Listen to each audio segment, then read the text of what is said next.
Vale, entonces, este es un pequeño ejemplo pues, de ALISA. Sería, imagínate que esto es un trocito de un texto de medicina sobre, bueno, bastante relacionado con lo que está ocurriendo ahora.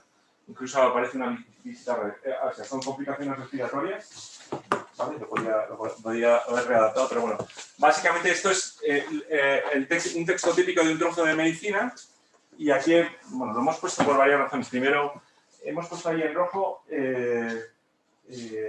locuciones del lenguaje habitual que indican pues incertidumbre, ¿vale? Para hacer ver que, pues, por ejemplo, en medicina, pues es esencial el tratamiento de la incertidumbre, ¿vale? El inglés es más rico que el castellano al expresar incertidumbre, pero en castellano tendríamos... Entonces aquí hemos remarcado, pues puede deberse a aumentan las probabilidades de tuberculosis, fumar es un factor de riesgo para bueno, cáncer de pulmón y bronquitis. Los resultados de una radiografía no pueden discriminar. Vale, primero. Entonces, lo segundo que marcamos es, bueno, pues los trozos de información que el médico tiene en la cabeza, ¿vale? En términos de, bueno, pues en verde hemos marcado enfermedades, en azul turquesa hemos puesto factores de riesgo y en morado hemos puesto, pues, sí, síntomas o resultados de pruebas diagnóstico, ¿vale? Entonces, esta información, bueno, pues con un diálogo con un médico, pues acaba o desemboca en una construcción como esta, ¿vale? Básicamente decíamos, haber estado en Asia aumenta nuestras... es un factor de riesgo para contraer tuberculosis. Fumar es un factor de riesgo para cáncer de pulmón y bronquitis. La radiografía, pues, no nos permite distinguir entre tuberculosis y cáncer de pulmón, y la disnea no nos permite distinguir entre las tres enfermedades. Entonces, la idea típica aquí sería, bueno, pues usamos esto para, bueno, pues llega imagínate que lo usamos en urgencias. Bueno, pues nos llega una persona con dificultades respiratorias, ¿vale? O sea, que observamos este nodo y antes de desvanecerse nos dice que ha estado en Asia, y a partir de ahí, pues, queremos ver qué probabilidades tiene de tener las distintas enfermedades, y luego, pues, ver si nos va o intentar ver su historial como fumador, o intentar hacerle una radiografía, etcétera. Bien, aquí hemos puesto como 3 o 4 ejemplos de problemas reales que hemos estado haciendo, ¿vale? Este es un problema de enfermedades cardiovasculares, ¿vale? Y bueno, pues con esto lo que se tiene acceso es a una base de datos de... o sea, por un lado se tiene acceso a una base de datos de las inspecciones de salud que se hace a los trabajadores año a año, y bueno, pues se les ve cosas como bueno, esto bueno, nos pesan y nos miden, y aquí a partir de ahí nos sacan el índice de masa corporal. Bueno, nos preguntan sobre si somos fumadores, etcétera, etcétera, y una serie de enfermedades que nos interesan, como, pues eso, bueno, factores como si tenemos el colesterol alto, si tenemos diabetes, si tenemos depresión, etc. ¿Vale? Eso, bueno, tenemos el código postal de dónde vive esa persona, y a partir de esa información, a partir de otras bases de datos, tenemos información relativa al nivel educativo de esa persona, tenemos información sobre el nivel socioeconómico, etcétera, etcétera, y lo que intentamos es construir un modelo que nos permita predecir, pues, la incidencia de esas enfermedades según distintos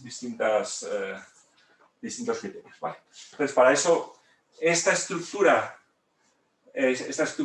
red se construye a partir de datos, y las tablas que van por debajo también se construyen a partir de datos. Vale, este es un ejemplo de ingeniería aeronáutica, ¿vale? Es básicamente intentar ver qué factores son los que ponen en riesgo que un avión se salga de pista, ¿vale? Esto es Esto es Iberia, ¿vale? Básicamente. Y bueno, pues en esta red, de nuevo, tanto las tablas como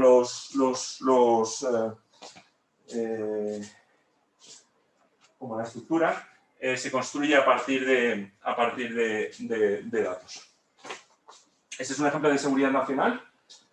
En seguridad nacional utilizan una técnica que se llama análisis de escenarios, pero es muy ambigua, entonces lo que hacemos es redefinirles bueno, pues su metodología de análisis de escenarios para, a partir de indicadores, digamos, las variables objetivo que nos interesan y una serie de factores intermedios, pues hacer estimaciones de pues, cuál es la probabilidad de bueno, pues que haya un efecto llamada, por ejemplo, en España, y bueno, pues vengan pues, más personas del país al que se refiere ese modelo probabilístico.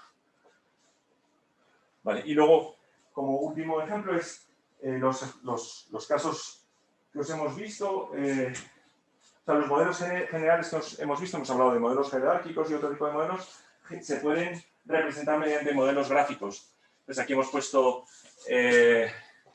un ejemplo de modelo gráfico. Tenemos, pues no sé, observaciones de cierto grupo, del grupo primero, que dependen de un parámetro θ1, del grupo 2, etcétera, del grupo enésimo, y luego esos parámetros a su vez dependen de un hiperparámetro general, ¿no? Entonces, como digo, es una forma muy útil de representar y de razonar en incertidumbre.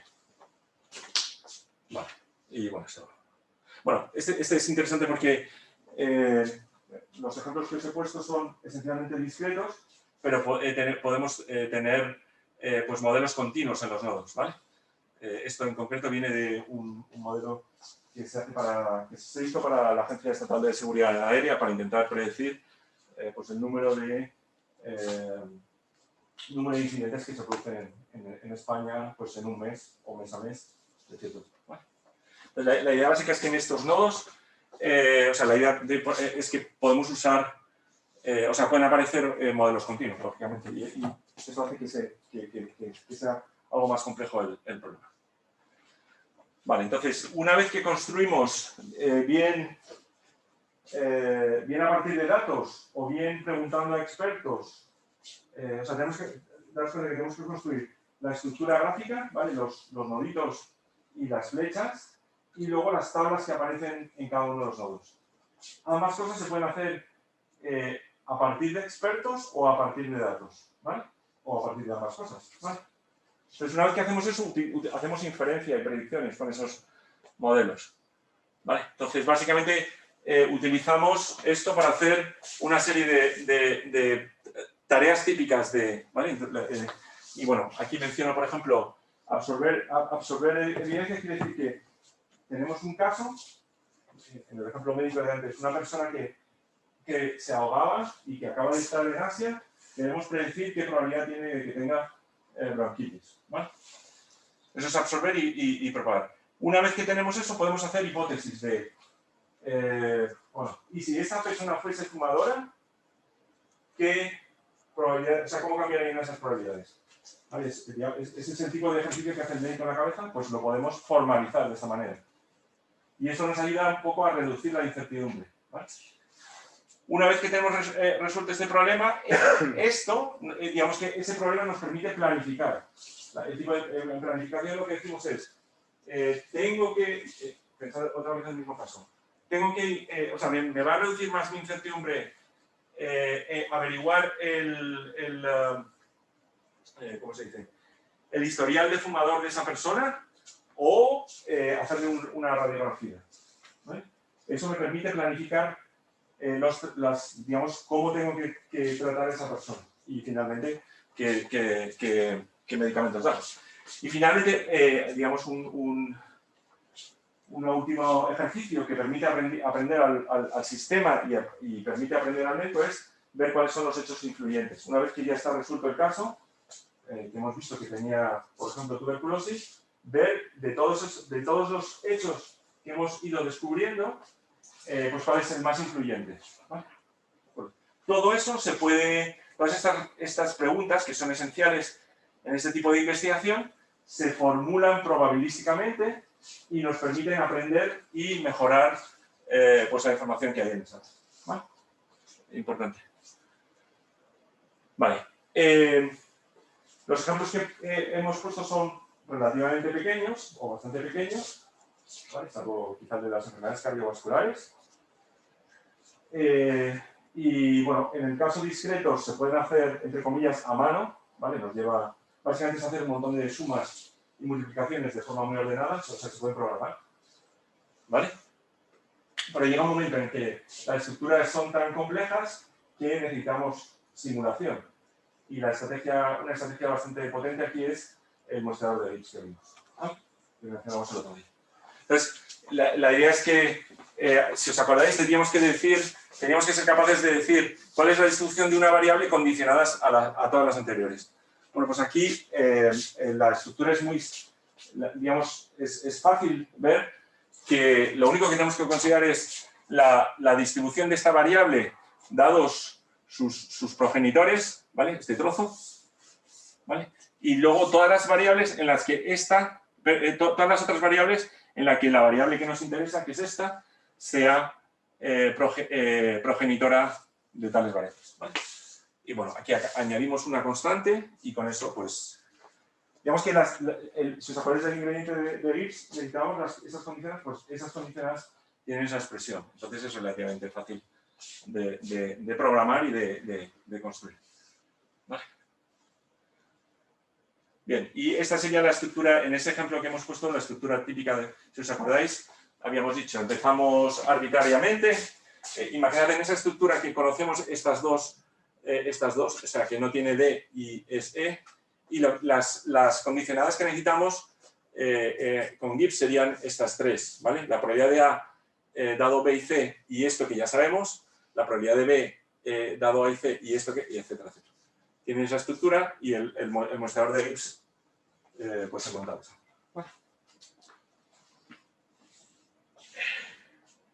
Vale, esto se amplía a decisiones, o sea, aparte del lenguaje aparte de este lenguaje con nodos, pues podemos acoplar nodos de decisión y nodos de evaluación y recuperamos lo que dijimos en el otro curso de cosas del estilo de aprendizaje por refuerzo y similares. Bien. Vale. Entonces, esta es una indicación de cómo se utilizan ideas bayesianas en unos modelos de inteligencia artificial y concluyo con algunas referencias a redes neuronales superficiales, no profundas. Entonces, mi objetivo con esto era hacer ver que, o sea, cuáles son los cuellos de botella que aparecen, ¿vale? Y por eso las soluciones que explicó Roy y que va a ilustrar Simón a continuación, ¿vale? Entonces la idea es, esto ya pues lo hemos visto, ¿vale? Básicamente tenemos un modelo de red neuronal, tenemos unas entradas y unas salidas y hay una capa intermedia, solo hay una capa, ¿vale? Solo ponemos una capa en este caso. Entonces básicamente lo único que tenemos es, estas son las entradas y lo que tenemos es una transformación no lineal de una ponderación de las variables, ¿vale? En este caso usamos esa transformación logística, ¿vale? De esto se encarga cada uno de estos nodos y luego juntamos estos con una ponderación lineal, ¿vale? Y formamos un modelo que sería, pues lo que observamos es esta predicción más un término de error que ponemos que es normal. Entonces la observación clave en este caso es que tenemos un modelo lineal en las betas, ¿vale? Si aquí os pongo unas ZJ, pues tenéis un modelo de regresión lineal estándar. ¿Vale? Esa va a ser la observación clave para hacer algunas cosas un poco más eficientes. Y la segunda observación es que el modelo es, como está esta función, pues es un modelo no lineal. Y eso es lo que va a fastidiar. O sea, hacer regresión lineal es relativamente fácil. Por poner esos términos no lineales, pues se estropean las cosas. Vale. Bueno, ya explicamos que esto lo hacíamos, o sea, si formulamos la verosimilitud y la log verosimilitud, pues tenemos que hacer mínimos cuadrados, que lo hacemos por descenso del gradiente, y usamos el backpropagation para estimar el ¿vale? Entonces, ya lo vimos con el otro día o en el otro curso. Y bueno, pues lo que hacemos es, ya también mencionamos que introducimos un regularizador y eso tiene cierta interpretación bayesiana. Vale, entonces, la idea es que ahora explico brevemente cómo hacemos inferencia bayesiana con estos modelos. ¿Vale? Entonces, esto es lo mismo que antes. ¿Vale? ¿De acuerdo? Esto es lo que he puesto antes. Aquí estamos en el mismo punto. Y ahora lo que tengo que introducir son distribuciones a priori sobre los parámetros que nos aparecen. En este caso, tenemos como parámetros los beta y los gamma, y por eso ponemos esta distribución. Estas, digamos, serían elecciones estándar. En este caso que el modelo es pequeño, con una sola capa, hay ciertas pretensiones o posibilidades de interpretar y explicar el modelo. Entonces, bueno, digamos que hay ciertos criterios para fijar estos parámetros que aparecen aquí. Cuando las redes son muy grandes, pues esas pretensiones pues debemos renunciar a ellas. Y bueno, pues se usan otro tipo, se hacen selecciones automáticas, ¿vale? Entonces, aquí hemos puesto una distribución a priori sobre estos parámetros y sobre estos parámetros. Necesitamos también una distribución sobre este parámetro que está en algún lugar, aquí, hasta aquí, ¿vale?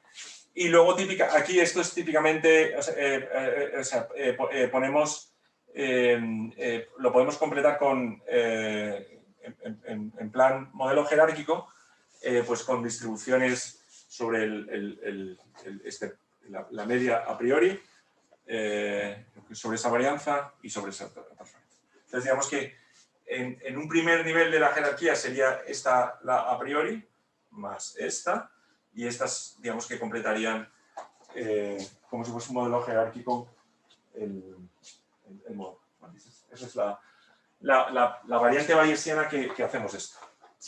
Bueno, entonces, nuestra tarea ahora, si queremos hacer inferencias sobre esto, igual que antes, queremos aprender sobre los betas y sobre los gammas, y también sobre estas sigma y sobre los hiperparámetros. Eso es nuestra tarea. Queremos dar, en definitiva, al final del día, lo que queremos es la distribución a posteriori sobre los betas, gammas, etcétera, dados los datos. Ese sería nuestro objetivo, porque con eso vamos a hacer predicciones e inferencia. Vale, bueno, pues, ¿qué ocurre? Intentamos hacer esto y, bueno, nos ponemos nuestras integrales, etcétera, etcétera, y no somos capaces de hacerlo. ¿Vale? Y nuestra posibilidad es, pues como discutimos el día 2, o la clase 2, hacer MCMC. ¿Vale? Y en ese caso ocurre, o sea, nuestro ejercicio sería, vamos a intentar sacar, el ejercicio aquí sería, el ejercicio por el que empezaríamos sería, pues intentar sacar la distribución de beta, dadas todos los otros parámetros, pues los gamma, etcétera, etcétera, y los datos. O sea, esta es la que habíamos llamado distribución condicionada a posteriori. Queremos sacar la distribución de gamma, bueno, gamma, dado los beta, y los datos, etcétera, etcétera, etcétera. ¿Vale? Ese sería el ejercicio. Vale, entonces aquí es donde viene, aquí aprovechamos que en beta es lineal el modelo, ¿vale? O sea, si conocemos los gammas, lo que estaríamos diciendo aquí, si conocemos los gammas y lo ponemos aquí, esto realmente es un modelo lineal y eso se conoce bastante bien, ¿vale? Lo vimos el primer día, ¿vale? El problema está en que cuando damos este salto, si conocemos beta, ¿vale? Este modelo es no lineal y entonces ahí es donde ya no somos capaces de reconocer la distribución correspondiente.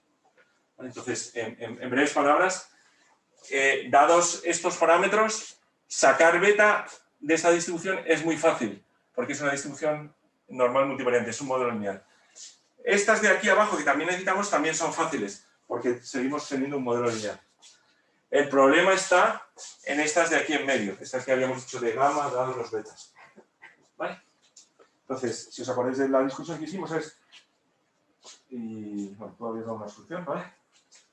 Para algunas de ellas, conocemos las condicionadas, pues hacemos pasos GIFs, que serían los pasos, en nuestro caso sería el 3, 4 y todo este trozo. Para las otras no somos capaces de sacarlo. ¿Y qué hacemos? Pues en este caso hacemos pasos metrópolis. ¿Vale? Y bueno, pues sería todo este trozo son pasos metrópolis. ¿Vale? Vale. Vale, de forma, y bueno, eso es bastante eficiente, ¿vale? En principio, ahora acabamos la discusión, lo dejamos ahí en un segundito. Lo interesante de esto es que además podemos introducir, o sea, un problema fundamental en redes es cómo elegimos la arquitectura. Entonces, lo interesante es que podemos poner incertidumbre sobre ese parámetro, ¿vale? Y tenemos un mecanismo coherente para elegir esa arquitectura, ¿vale? Eso es un problema. ¿Vale? Pero todo esto que he discutido es para redes superficiales, ¿vale? El tipo de problemas que es para esto, ¿vale? El tipo de problemas es más bien en esta dirección, ¿vale? Nos podemos pensar, vamos a repetir lo mismo y vamos a analizar lo que ocurre. Bueno, vamos a analizar lo que ocurre. Primero, bueno, dos problemas fundamentales. Uno, esta cantidad es la verosimilitud, ¿vale? Entonces, esto es como si fuéramos un producto. Es como si dijéramos, bueno, si ponemos el logaritmo, sería el logaritmo de una suma que pasa por todos los datos. Y si el número de datos es gigante, pues hacer o sea, estos dos productos de aquí o estas sumas de aquí, pues nos lleva un montón, ¿vale? Un problema, primer problema. Segundo problema es que hay muchísimos parámetros, aquí están, pero quiero decir que si pasan por varias capas, pues aquí tenemos que repetir y tenemos el problema, o sea, esto no es eficiente en problemas de alta dimensión. Vale. Y entonces dejo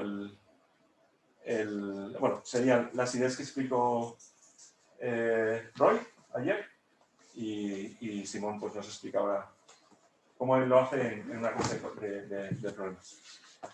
Vale.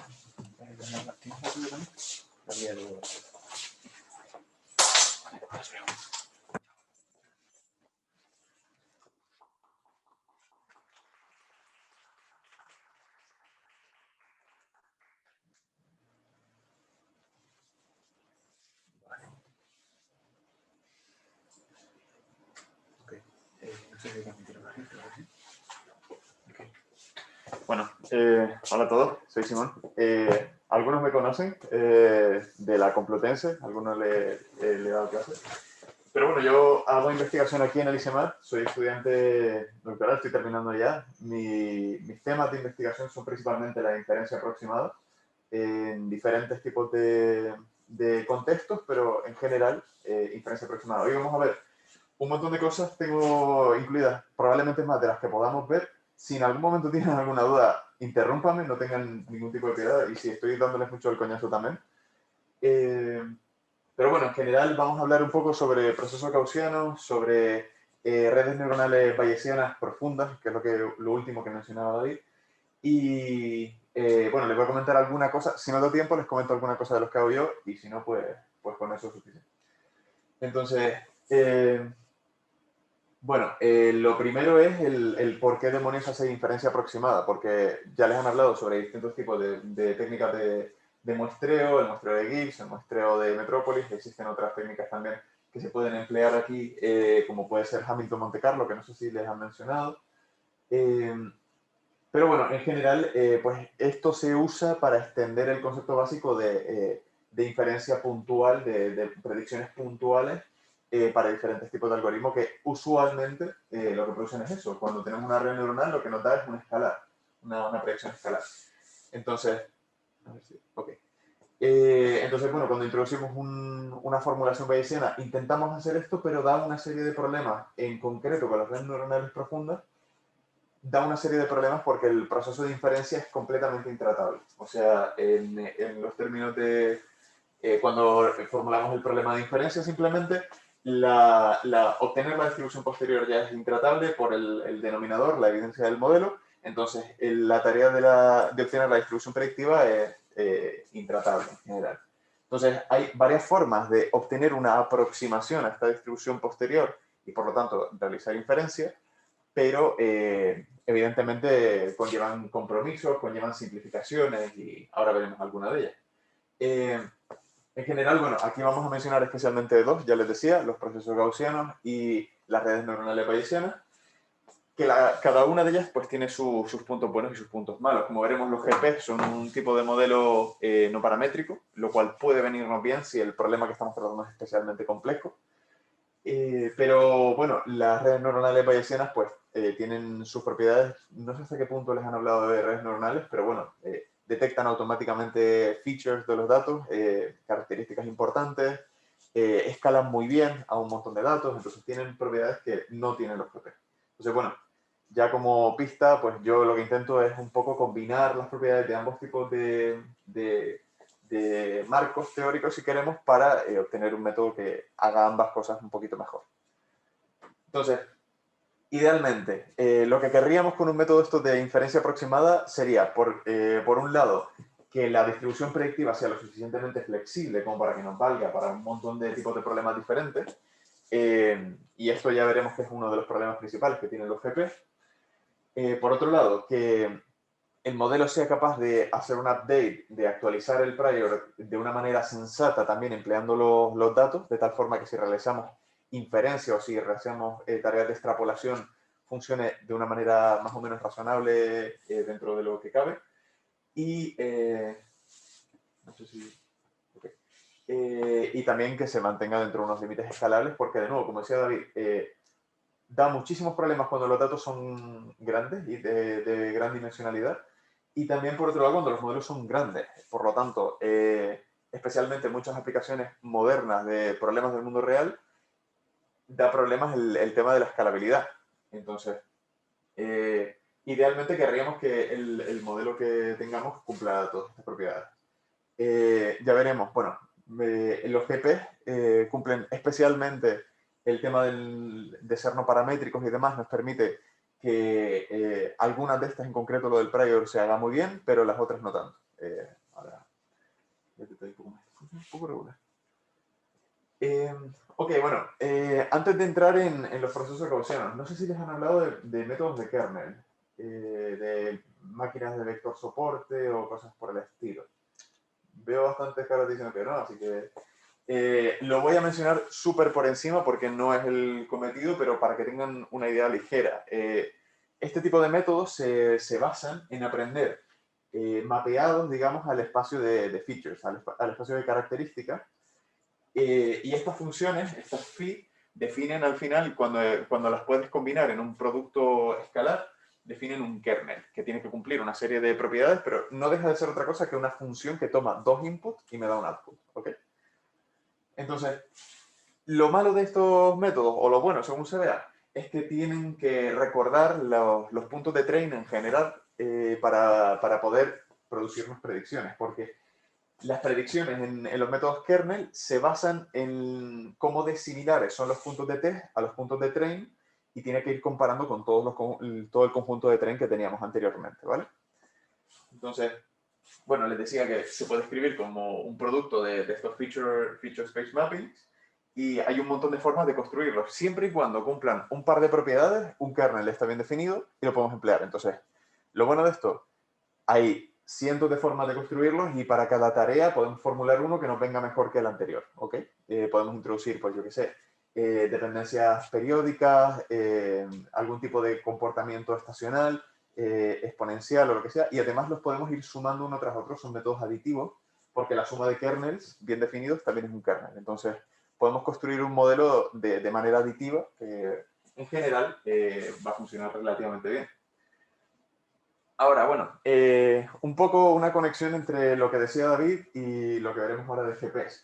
Si tenemos una serie de datos, podemos intentar emplear una red neuronal profunda o no profunda, pero en general una red neuronal lo que va a intentar, a partir de este tipo de funciones que tenemos ahí, es interpolar, si asumimos que el error que tienen los datos es cero, va a intentar producir diferentes guess, diferentes propuestas de funciones que interpolen entre los datos. Entonces, Estas funciones en concreto están escogidas pues, precisamente porque existe una analogía entre las redes neuronales y los GPs, que no vamos a entrar mucho en el tema, pero en definitiva, si en estas funciones calculamos las medias y las varianzas, nos podemos estimar de alguna forma la media y la varianza de las propias funciones ampliadas.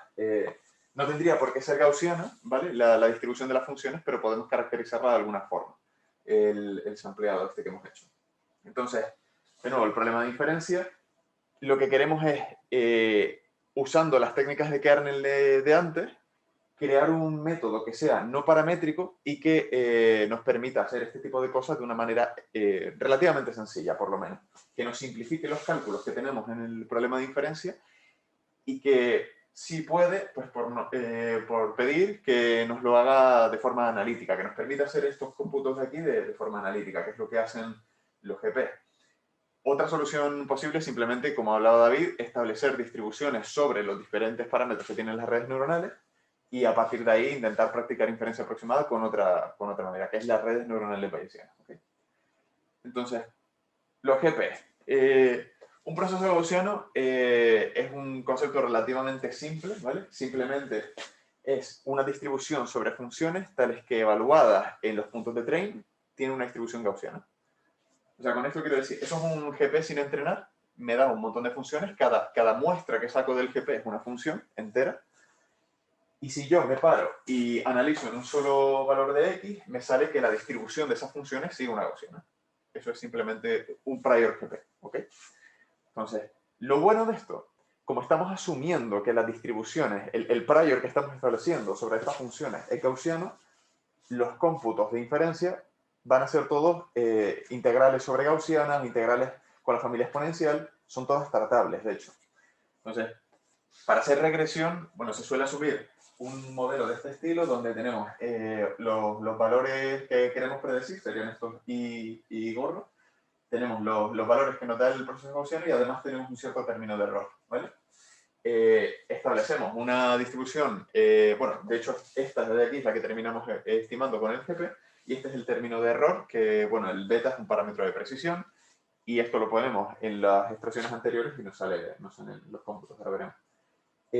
Como les decía, gracias a que todo es gaussiano, todo se puede calcular de forma analítica, y bueno, en concreto, por ejemplo, la joint distribution, la distribución de ambas variables al mismo tiempo, se puede separar como una normal bivariante en este caso. Bueno, sí. Este de aquí, sobre todo, es el punto importante. Las componentes de esa descomposición de ahí, estas Ks, la media se puede establecer a cero sin mucha pérdida de generalidad, ¿vale? Eso lo podemos fijar para el prior. Las matrices que hay dentro, las matrices de covarianza, quedan completamente definidas solamente con una función, y esa función es un kernel, ¿vale? Esta C que tenemos aquí realmente tiene unos parámetros θ, pero los argumentos de entrada reales son el x y el xn'. Entonces, solamente definiendo una función kernel, una función para todo el GP, podemos construir todos los términos que necesitemos antes y hacer los cálculos de forma analítica.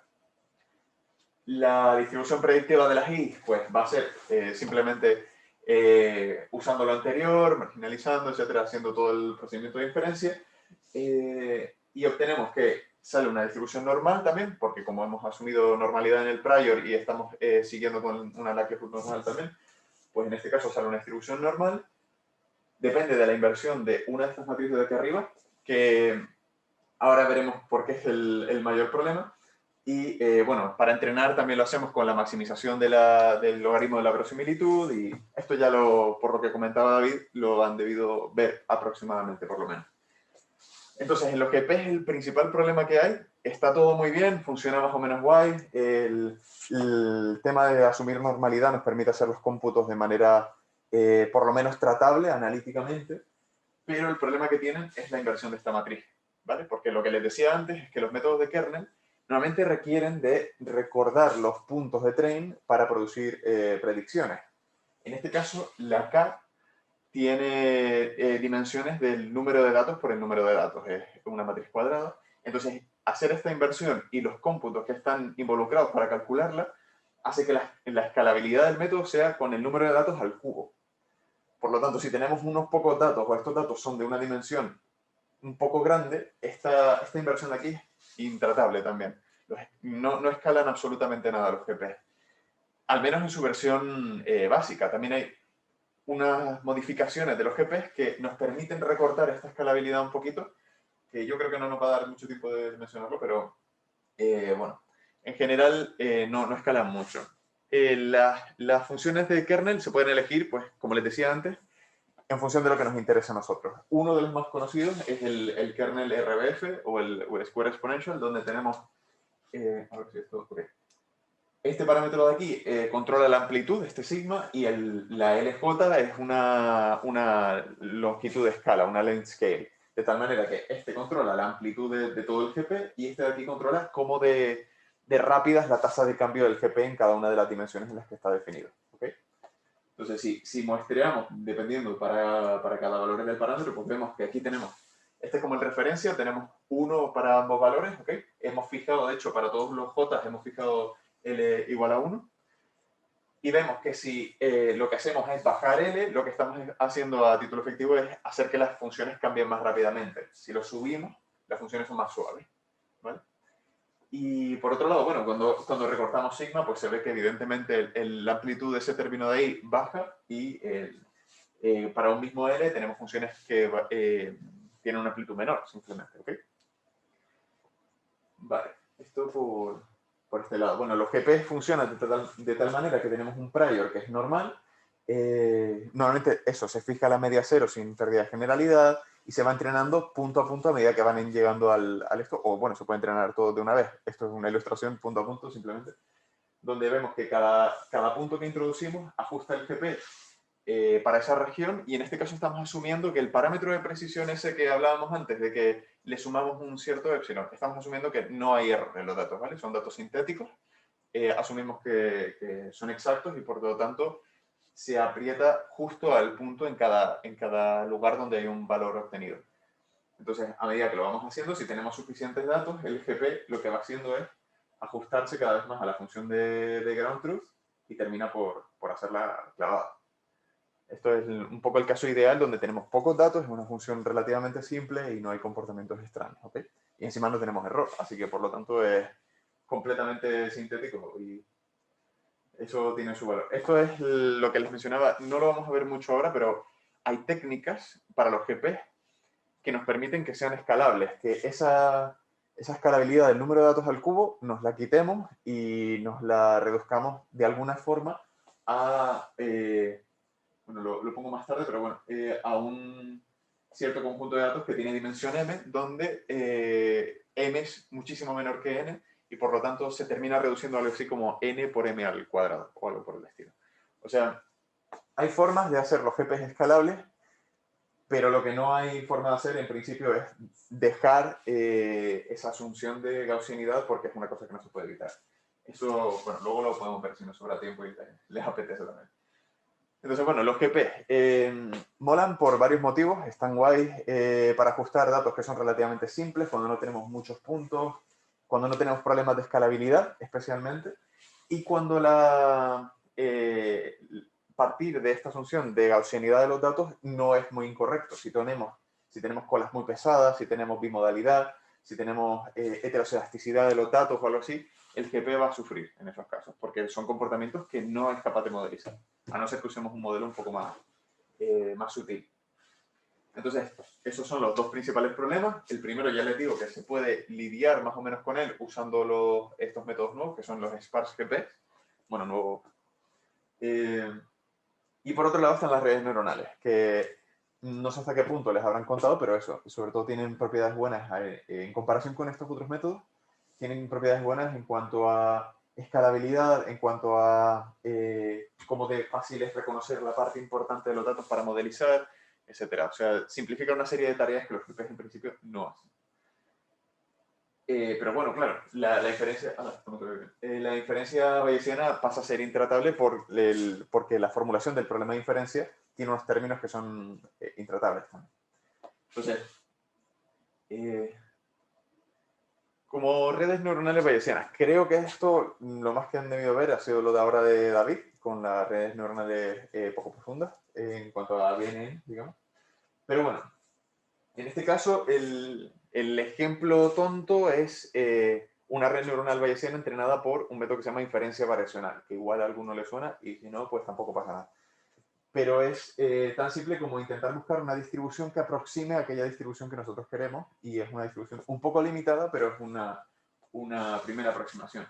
Entonces, lo que necesitamos es encontrar una aproximación a la posterior. Esta de aquí, en general, se puede llegar a estimar, pero necesitamos una aproximación para esto, de tal forma que podamos hacer toda la inferencia. Y no vamos a partir del caso de los GPs, que ya partirían formulando el tema del prior y demás, sino vamos a intentar encontrar directamente una Q que aproxime esta posterior que nos interesa, ¿vale? Entonces, como les decía, inferencia variacional es un método que lo que hace es, yo tengo una familia de distribuciones, por ejemplo la familia exponencial, y trato de buscar la Q que más se parece a mi distribución exacta posterior, ¿vale? El problema es que esa familia Q puede ser bastante limitada. Suele elegirse, por ejemplo, la familia exponencial, porque los cálculos, de nuevo, son analíticos. Pero claro, la distribución exacta posterior puede ser cualquier cosa menos de esa familia, a lo mejor. Entonces, simplemente intentamos encontrar aquella que se asemeja más, a pesar de que la P no pertenezca a la misma familia, ¿vale? Bueno, esto se hace... definimos el logaritmo sobre la probabilidad de los datos. Esto lo podemos descomponer en términos de la Q y de la P. Bueno, definimos este término de aquí, que se puede descomponer en estados integrales. Esto de aquí se llama la divergencia de Kullback-Leibler, que es una forma de definir cómo de disimilares son dos distribuciones. Me informa sobre simplemente cómo de distintas son. Y esto de aquí es se le suele llamar la Evidence Lower Bound, o la ELBO, o simplemente este término de aquí va a ser especialmente interesante para esto. Entonces, bueno, esto simplemente lo que indica este término de aquí es evaluable, este término de aquí no, pero bueno, sabemos que este de aquí es constante, entonces podemos hacer un poco un truco, que es el siguiente. Tenemos el logaritmo de la probabilidad de los datos, que sabemos que es constante porque esto no va a variar respecto a los parámetros de nuestra aproximación, y tenemos esos dos sumandos que en teoría tienen que sumar lo mismo que esto de aquí. Este de aquí es el que me dice cómo de distinta es Q de la que estoy buscando yo, ¿ok? Y este de aquí es el que es fácil de evaluar. Me interesaría en principio minimizar este, por lo tanto, si esto es una constante, lo que hago es maximizo esto, que implica minimizar lo otro, ¿vale? Hago que esto suba, y por lo tanto la KL se hace cada vez más pequeñita, lo cual significa que la Q es más parecida a la P. Y este es el término que justamente se va a evaluar, ¿vale? Entonces, si hacemos esto, bueno, hay que descomponer las probabilidades en la condicional. La L, la función que es fácil de evaluar, se puede escribir en dos términos. El primero se puede estimar por Monte Carlo, ¿vale? Fácilmente utilizando técnicas de batch sampling, de muestreo por batches. Y sale un segundo KL, pero bueno, este es fácil de evaluar siempre y cuando Q y nuestro prior sean, por ejemplo, de la familia exponencial. Entonces, el primer término se hace por Monte Carlo y el segundo, si las dos distribuciones son fáciles de comprender un poco, la podemos calcular de forma analítica también, ¿vale? Entonces, bueno, aquí más o menos lo tenemos todo medio resuelto, porque claro, decíamos que si yo maximizo este término de aquí, minimizo el otro, por lo tanto, estoy haciendo que sean más parecidas las distribuciones entre ellas. Y, vale, esto simplemente, claro, es un método mucho más escalable que el de los GPs porque no requiere recordar todos los puntos y encima se puede evaluar por mini batches, ¿vale? Esta integración por Monte Carlo permite que el método sea especialmente escalable. Bueno, la distribución Q, el problema es que suele ser súper simple. Si pertenece a la familia de las distribuciones exponenciales, un poco nos estamos abocando al mismo caso de los GP. Estamos limitándonos a un cierto tipo de distribuciones que puede estar bien, pero puede ser completamente distinto a la distribución exacta, que es la que buscaríamos idealmente. Y además tiene unos comportamientos que son un poco, vamos a decir, indeseables en general. Por ejemplo, aquí lo que tenemos simplemente es el mismo conjunto de datos entrenado con una red neuronal que tiene una capa con 100 unidades hasta 5 capas con 100 unidades. Y vemos que conforme vamos aumentando el tamaño del modelo, el modelo aprende peor.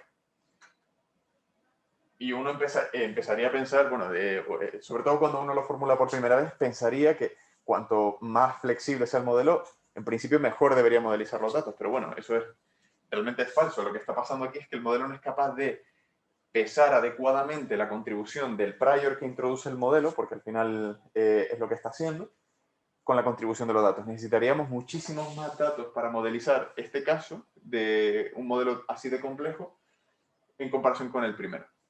Pero una cosa que sí nos gustaría es que nuestro modelo pues dejase de hacer esto. ¿Qué demonios? Porque por lo menos que lo haga tan bien como el modelo simple, ¿vale? Entonces que aprenda de alguna forma a pesar mejor esas dos contribuciones, la del prior y la contribución de los datos para entrenarlo, ¿vale? Entonces, una forma de resolver todo esto, y esto ya entra un poco en los términos de lo que hago la investigación yo, que tampoco quería pasar mucho del rato, una de las cosas que nos permite resolver este tipo de problemas es volviendo un poco a la formulación de los GPs. Los GPs hacían una distribución sobre el espacio de funciones, ¿vale? Y las propiedades concretas que se le otorgaban a las funciones empleadas, esa normalidad, ¿no? Era lo que nos permitía hacer todos los cómputos de forma analítica y salía todo más o menos bien. Ok, pero es que el espacio de funciones tiene una serie de beneficios también extras, digamos. Y es que este comportamiento que estábamos viendo antes en la diapositiva anterior también está súper relacionado con que aquí se está haciendo optimización sobre los pesos de la red. Y los pesos de la red son muchísimos. Cuantas más capas añadimos, crecen de una manera súper rápida y por lo tanto también hay problemas de simetrías y de correlaciones. ¿Qué quiero decir con esto? Imaginemos que tenemos una red neuronal que tiene una capa, vamos a decir, de 100 unidades, como es el caso.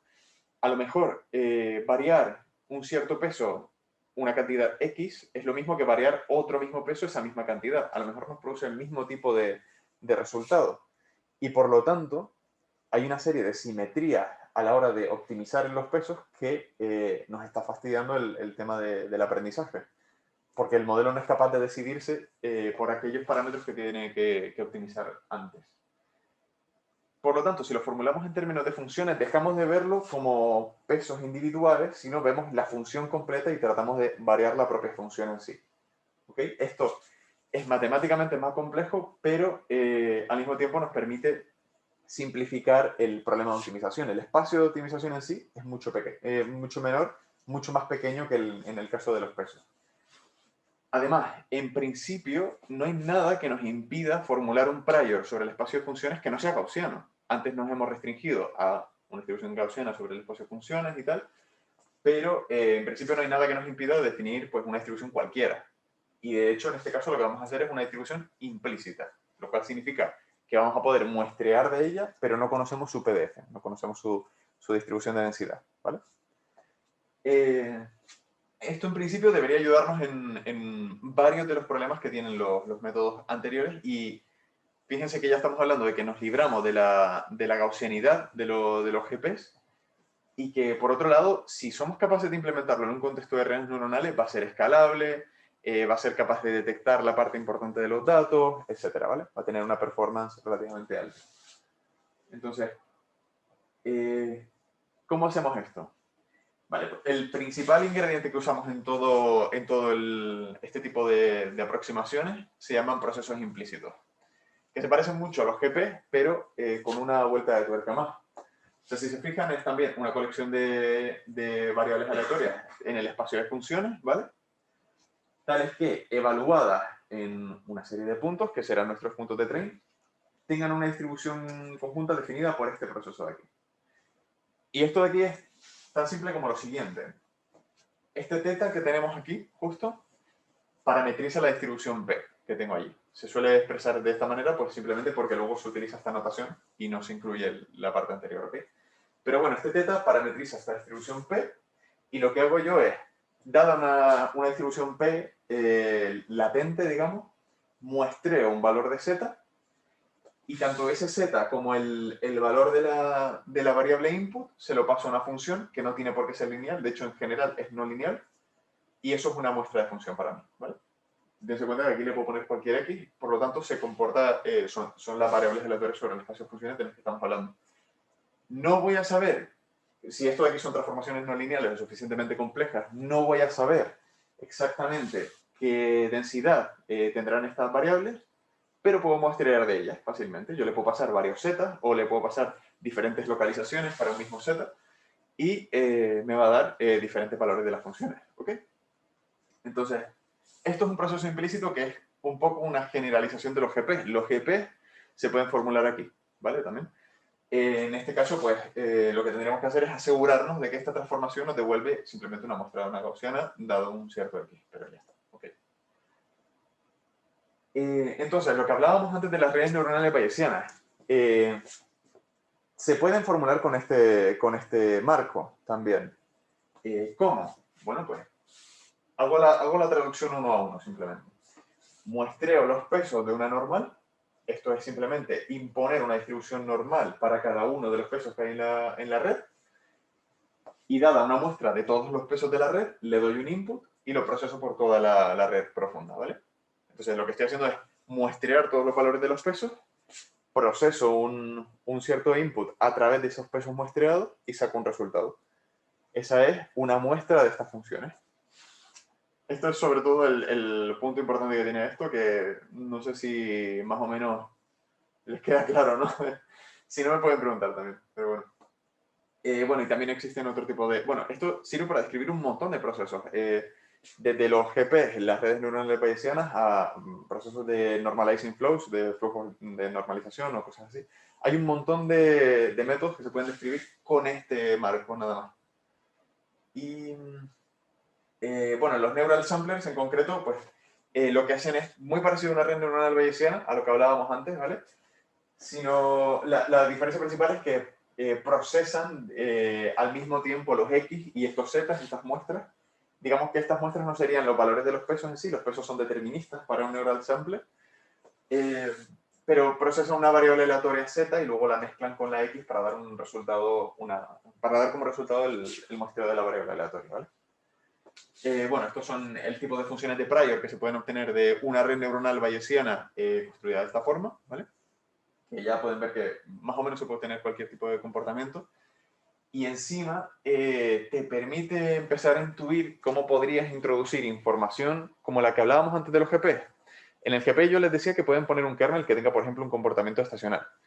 En este caso, de las redes neuronales bayesianas, no está muy claro cómo hacerlo, porque claro, ¿cómo configuras una red neuronal tal que tenga una salida sinusoidal, por ejemplo? Eso no, como el modelo no es fácilmente interpretable, no se puede hacer. Pero en este tipo de casos, gracias a este tipo de transformaciones y las distribuciones que podemos imponer, se puede empezar a jugar con ese tipo de conceptos, ¿vale? Aunque precisamente es un tema de investigación. Bueno, de los objetivos que teníamos antes, hablábamos de flexibilidad en las predicciones y de aprender más o menos bien el prior y también de escalabilidad. Vamos a centrarnos en los dos primeros, ¿ok? Entonces, existen especialmente dos técnicas en la literatura que emplean este approach, que hacen una cosa y no la otra, y son precisamente complementarias. Lo que hacen es, en uno de ellos, formulan su prior usando un proceso implícito, un IP, como los de antes, pero como los cálculos después son tan complicados, tienen que usar una distribución predictiva gaussiana. O sea, todo el problema de todas las complicaciones por las que pasan por formular el prior terminan abocando a un modelo gaussiano también porque no saben cómo aproximar bien el posterior, ¿vale? Y en el otro caso, pues también pasa lo mismo, pero un poco al revés. Formulan un prior gaussiano, un prior con GPs, pero aproximan la posterior con un proceso implícito. Entonces, o cumplen lo primero o cumplen lo segundo, pero no las dos. De hecho, el segundo modelo no es ni siquiera capaz de entrenar el prior. Incluso aunque tengas un GP o algún modelo parecido, lo más que pueden hacer es preentrenar un proceso gaussiano, usar ese proceso como un prior y de ahí entrenar su modelo. Pero no pueden hacer ambas cosas al mismo tiempo. No pueden, digamos, satisfacer ambas condiciones, que es lo que querríamos idealmente para un método más general de inferencia. Entonces, no pueden hacer ese tipo de cosas, pero simplemente por el hecho de emplear este tipo de marcos y hacer optimización en el espacio de funciones, que es lo ideal, en este caso, son capaces de evitar ese tipo de comportamiento. Se ve súper brillante, pero hay además estimaciones de los intervalos, más o menos a lo mejor las pueden ver, son unas regiones azules alrededor. Pero bueno, verán que cuando lo entrenan con este segundo método, que es este que les decía que no es capaz de aprender el prior, pero sí aprende el posterior como un proceso implícito, las predicciones siguen los datos. Por lo menos no se olvidan de ellos, ¿vale? Que es un comportamiento que decíamos que no queremos. No queremos que este tipo de anomalías sucedan simplemente por aumentar la complejidad del modelo. Entonces, la idea que hemos tenido nosotros es un poco una mezcla entre los dos. Esto ya es concretamente lo que hacemos nosotros. Lo que tenemos nosotros es un proceso implícito en el prior y un proceso implícito en el posterior. Pero tiene un poco de truco, porque en el posterior vamos a hacer una descomposición que depende de un IP y de un proceso gaussiano sparse, de los que les hablaba antes, que resuelven el problema de la escalabilidad un poco, porque hace que no escale como el cubo de los datos y demás. No les voy a dar mucho la tabarra con ello, pero bueno, en definitiva, tienes este tipo. Esta es la función que veíamos antes, la ELBO. En este caso, si se fijan, aparece aquí una f de x. Antes aparecía solo una x, no sé si se percataron, igual debería haberlo señalado más claramente, pero aquí aparece una f de x, con lo cual es la versión funcional, digamos, de la función que teníamos antes. Y al final lo que estamos buscando es lo mismo, es una distribución q que se parezca mucho a la p. En este caso, la diferencia es que la q es implícita. Como les decía antes, inferencia variacional decide una familia y encuentra dentro de esa familia el punto que mejor le viene porque se parece más a la distribución exacta que buscamos en concreto, ¿vale? Pero en este caso tenemos una Q implícita que en principio podría tener cualquier forma que queramos. Y bueno, formulando el problema de esta manera, esto de aquí se puede evaluar por Monte Carlo y por mini-batches, igual que salía antes, ¿vale? Descomponiendo el problema por mini-batches. Y esto de aquí sigue siendo bastante puñetero. No se puede evaluar, porque la divergencia KL es especialmente complicada de integrar cuando tus distribuciones son complejas, cuando no son de la familia exponencial o cuando tienen una forma muy concreta, ¿vale? Entonces, este término de aquí, vamos a ver ahora qué demonios hacemos con él, que hay un truco, ahora les comento. Entonces, aquí existen dos problemas principales. Como les he dicho, vamos a usar una especie de un trozo del modelo, va a ser un GP.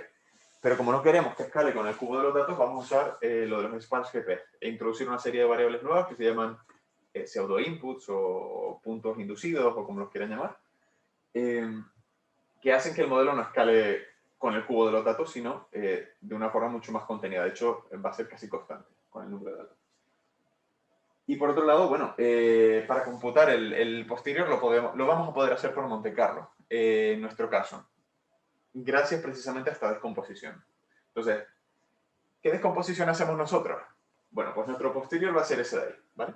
Donde las f's son las funciones del proceso implícito evaluadas en los puntos de train, ¿vale? En el conjunto de datos de entrenamiento, y las u's van a ser las mismas funciones, pero evaluadas en esas otras variables extras que estoy introduciendo que hemos pasado muy por encima, que es la de los procesos gaussianos sparse, ¿vale?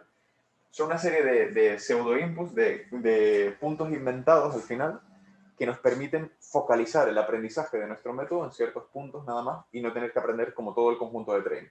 ¿Okay? Entonces, bueno, introduciendo esto en la expresión de la función objetivo que teníamos justo antes, se simplifican las condicionales y salen estos dos sumandos de aquí. De nuevo, el primero se puede estimar por Monte Carlo, creo que es lo que es, ¿no? Pero la KL no se puede estimar de una manera clara, porque al final Q y P, como les decía antes, nuestro posterior y nuestro prior dependen de procesos implícitos. Entonces aquí hay un truco que es un poco realmente la clave de todo el tema. La KL se puede estimar empleando un problema auxiliar, ¿vale? No lo hacemos directamente evaluando la KL tal cual, porque de nuevo es intratable, pero podemos construir un problema auxiliar que nos dé el valor de esta KL. Que suena un poco trampa, y de hecho un poco lo es, pero si entrenamos bien nuestro problema auxiliar, nos da una estimación correcta de la KL. Y nuestro problema auxiliar es simplemente un clasificador que distingue muestras de la P y de la Q, del prior y del posterior, ¿vale? Yo lo que hago es, me construyo un clasificador, que en este caso ya les aviso que nosotros usamos una red neuronal porque funcionan especialmente bien para este tipo de tareas, especialmente con distribuciones que pueden ser súper complejas, como en nuestro caso. La KL, entre estos dos términos, va a ser, bueno, se define como este término de aquí, ¿vale? Es el valor esperado del ratio, el logaritmo del ratio de las dos distribuciones. Esa es la definición de la KL. Entonces, este log ratio de aquí me lo da nuestro problema auxiliar, que de nuevo va a ser un clasificador. Este T es el resultado de yo darle a un clasificador muestras de ambas distribuciones. Entonces, el clasificador lo que me está dando, si lo entreno lo suficiente y lo optimizo, es justamente ese log ratio que me interesa a mí, ¿vale? Entonces, sin necesidad de entrar en mucho detalle más, porque es un poco lío igual, pero el clasificador lo que hace es proporcionarme el log ratio entre ambas distribuciones, que es precisamente lo que me interesa para ser capaz de evaluar toda esta función, porque como les decía, esto se hace por Monte Carlo y se hace bien. No tiene mucha complicación, va evaluándose por batches. Entonces lo que hago es, para cada momento del train, con un clasificador entrenado, le pido el log ratio y lo utilizo para optimizar nuestra función, ¿vale? Eso depende de tener el clasificador bien entrenado. Entonces, es una cosa que cuesta, evidentemente, pero se puede hacer también de forma muy escalable. Entonces, empleando este truco, evaluamos ambos términos de la función objetivo y optimizamos nuestro problema. Ahora, bueno, este término, bueno, como veíamos antes, nuestra descomposición depende de esa condicional y de esta distribución sobre la evaluación de las funciones en los puntos inducidos, en los puntos inventados, estos que mencionábamos antes. Entonces, para evaluar la condicional, esto se hace, este es el término que precisamente nosotros aproximamos con un GP, ¿vale?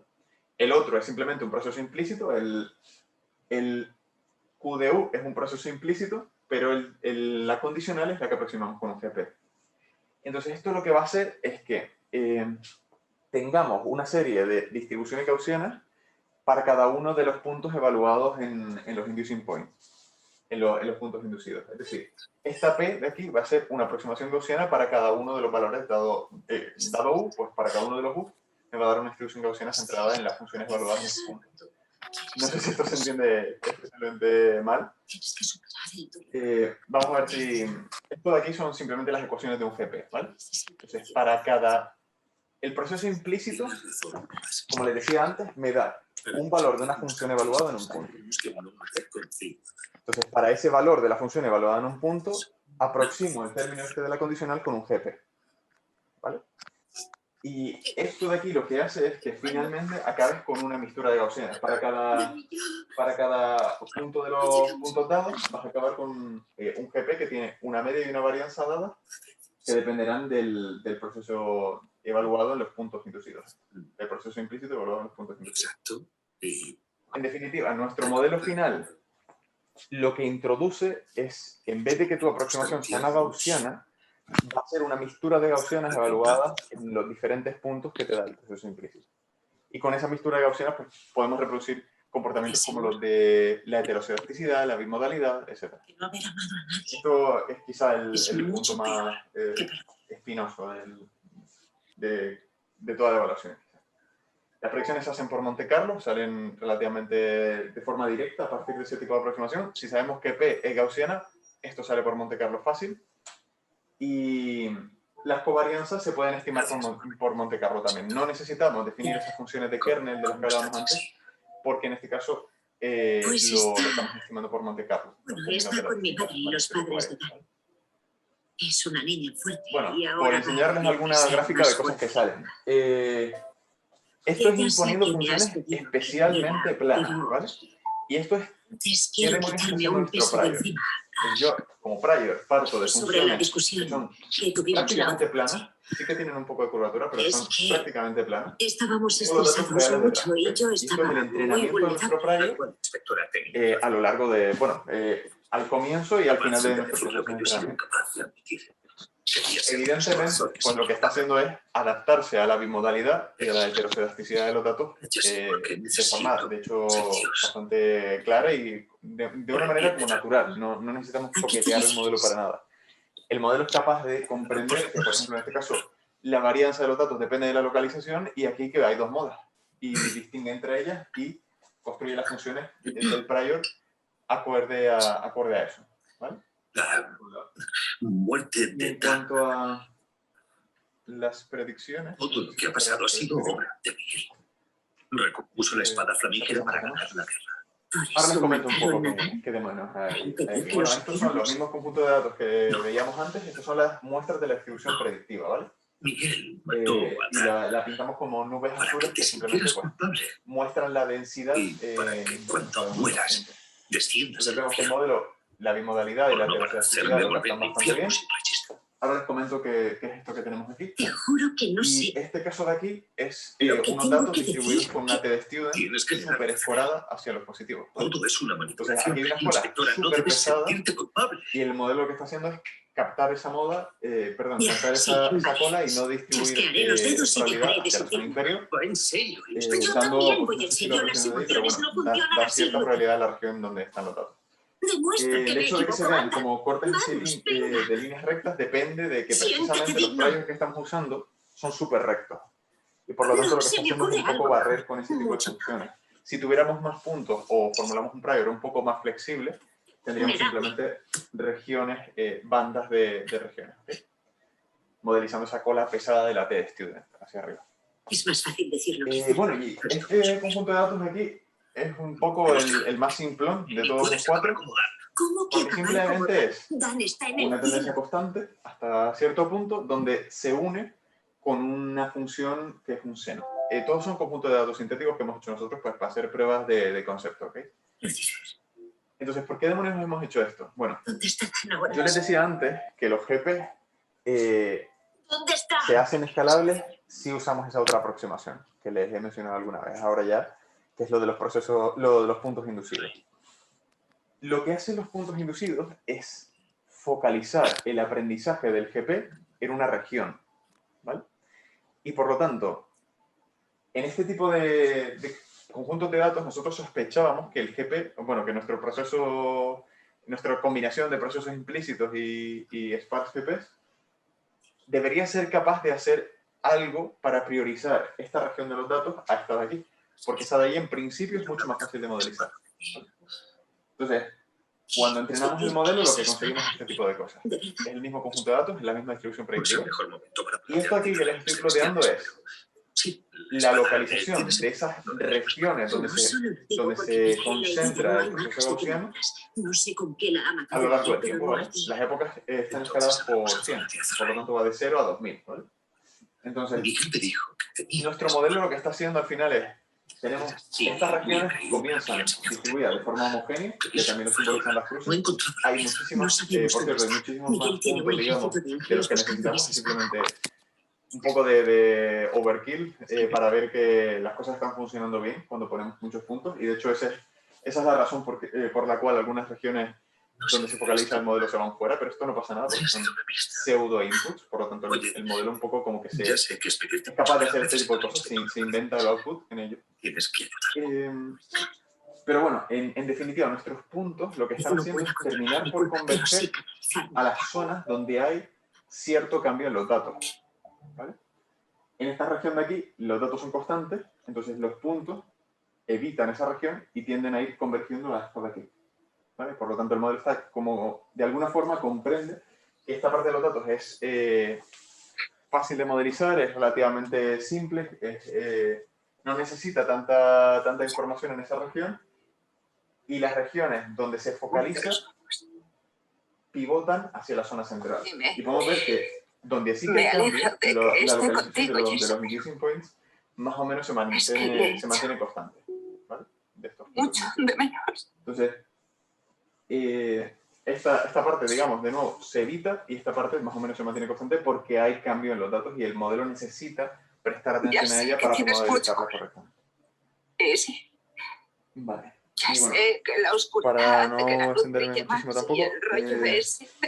si no podemos hablar de estos puntos Está inducidos más y demás, oscuro que que tampoco es que tenga mucha complicación. Pero en me definitiva, cuesta un poco el mucho. resumen de todo.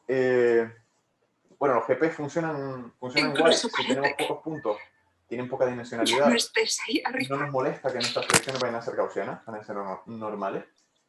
Pero tenemos que recordar que siempre Sé que tienen un eso problema de es escalabilidad. O completamente sea, imposible. la escalabilidad con el cubo de los datos no nos la va a quitar nadie. De Entonces, verdad te eso lo digo. podemos medio remediar usando este Que me otro tipo de mostrases el método camino. que O nos permite que sea que al ligeramente mejor. menos Simplemente. me dieras un Y bueno, empujoncito en la las dirección redes correcta. neuronales bayesianas No producen sé. inferencia con Lo expresiones que intratables, pero que usando estos trucos debe como ser alguna el clase del de señal discriminador que que les mencionaba, estos problemas me auxiliares, digas si de se verdad puede estoy llegar a donde evaluar debería y se estar. puede llegar Donde a tengo que entrenar un estar. modelo de red neuronal bayesiana. ¿Vale?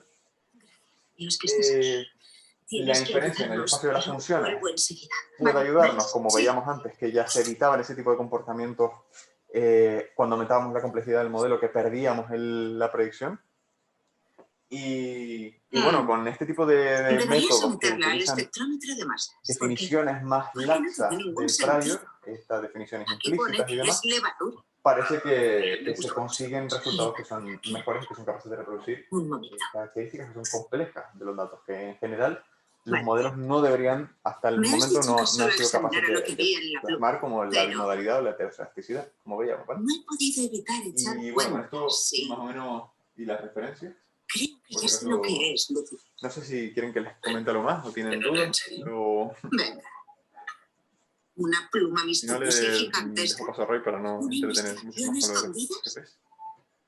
Lucy, ya tendrías que saber que puedes confiar en mí. Dime la verdad. Has atravesado a un emú, ¿no? Vale, ya lo tengo. Mide 1,80 m y creía que vivía en Australia. Ha atropellado a un... Oh, mejor os dejo un rato a solas. Sí, gracias, señorita López. Vale. ¿Te acuerdas Hasta de ahora. TJ Ross, el Bien. periodista que tenía el collar Bueno, para de cerrar el algodón? curso, Recuerdo que me lanzó por los aires yo voy a para agregar contaros un sí, poco Pues investigando en algunas casa de líneas la de DS busqué las investigación ubicaciones desde actuales. las que grabé. Es una lista para nada exhaustiva, muchísimo más. Y bueno, va a ser una charla a alto nivel. Nada técnica, simplemente comentar qué cosas preocupan en la comunidad y en qué líneas se está avanzando, por si a alguno tiene interés en trabajar. Hay desde luego muchísimo trabajo por hacer. Y un poco el resumen es el siguiente. Primero voy a hablaros de Por supuesto. investigación actual o en procesamiento de lenguaje natural, que es un campo que está sin duda está explotando, sobre todo por la gran cantidad de aplicaciones que puede tener. Y también aprendizaje por refuerzo, que vimos el otro día con David. También estos dos campos en concreto, junto con un tercero, fueron seleccionados por la revista Forbes como tendencias de investigación en Machine Learning en el año 2020. Así que estas tienen su justificación de estar aquí y estas pues, son las que he elegido yo porque a mi juicio son algunas de las más importantes, pero bueno, ya os digo, hay más. Hablaremos algo de interpretabilidad y explicabilidad, fairness y aquí comentaré sesgos que tienen los actuales algoritmos de Machine Learning y ideas para evitarlos. Inferencia causal, a mí me parece que este apartado aquí va a ser muy importante en los próximos años. Aquí simplemente comentaré que la inferencia bayesiana escalable o la escalabilidad de inferencia bayesiana, que es lo que ha comentado Simón, lo que hablábamos ayer, es importante además de forma transversal porque afecta en todos estos campos. Y por último os comentaré brevemente algo sobre aprendizaje automático adversal.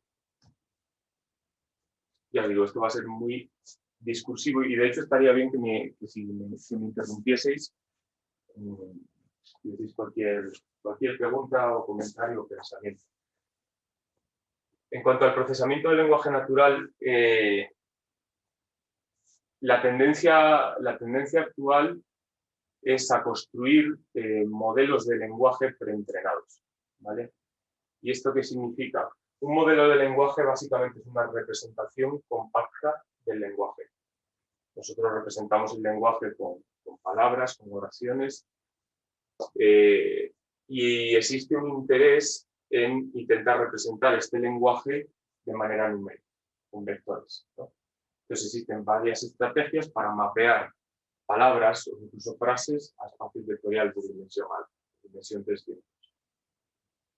Este mapeo se espera que conserve ciertas propiedades del lenguaje y nos sea útil para resolver ciertas tareas. Por ejemplo, para predecir la siguiente palabra en un texto o para hacer un